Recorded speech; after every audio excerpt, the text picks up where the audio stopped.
What's up guys, so I've been using the iPhone with iOS 10 for about a week now, and I want to talk about 5 new features that Apple did not talk about on their keynote. So without further ado, let's get started. Now the first one's actually kind of a big deal, and that's being able to remove pre-installed apps. You're able to remove that Apple crap folder that we all have, and most importantly, it keeps our home screen nice and tidy. The problem is that it's a bit clunky. Like let's say for example, I use Yelp, and I want to navigate to a certain location. And if I push on navigate, it brings up maps, but here's the thing, it wants to use Apple Maps. So if you uninstall it, it'll actually prompt you to re-download it, and you really can't use Google Maps. That's a problem. Same thing with email. If I push on a link, it wants to use Safari, even though technically speaking, and here's another thing, you can remove most system apps, but Safari, Maps, Messenger, and a few others still must remain within the system. So hopefully Apple can do something to kind of create a better user experience.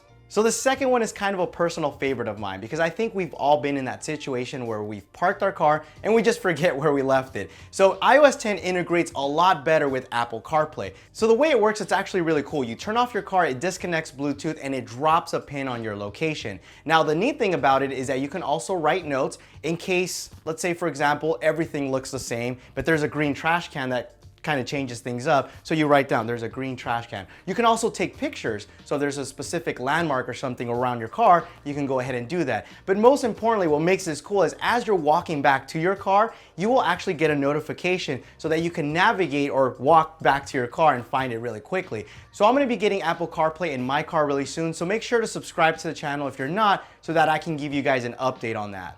So this next one kind of threw me off a bit, and that's because Apple actually sued Samsung for it, and that's slide to unlock. Now the funny thing about this is that you no longer have to do that anymore. All you need to do is push on the home button and it unlocks the phone. Now here's a cool thing is that no more accidental unlocks, and no matter if you set up Touch ID or not, it actually works really well too. Those of you that use your iPhone as a daily driver know that the home button is something that you're constantly pushing. So it's a nice thing, and I hate to say and use this cliche word, but it just works.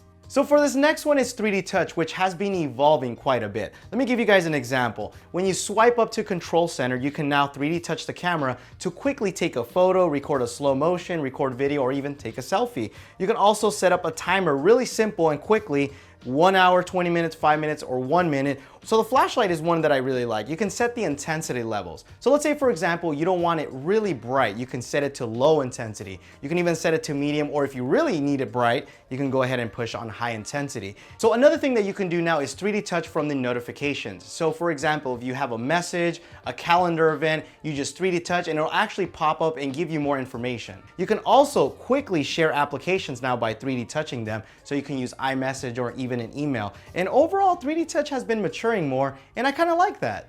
And finally, the last one, which I think is a big deal, is camera RAW support. Now, before you start jumping for joy, this isn't for the stock default Apple camera app. This is third-party apps, which is not a bad thing because Apple is giving developers the ability to get that raw metadata from the camera and being able to create apps that have RAW support, which means for those of you that are photographers out there, you are going to love it. So I hope you guys enjoyed this video, and if you did, give it a thumbs up. Also, if you are using an iPhone and iOS 10, let me know what your favorite features are and why.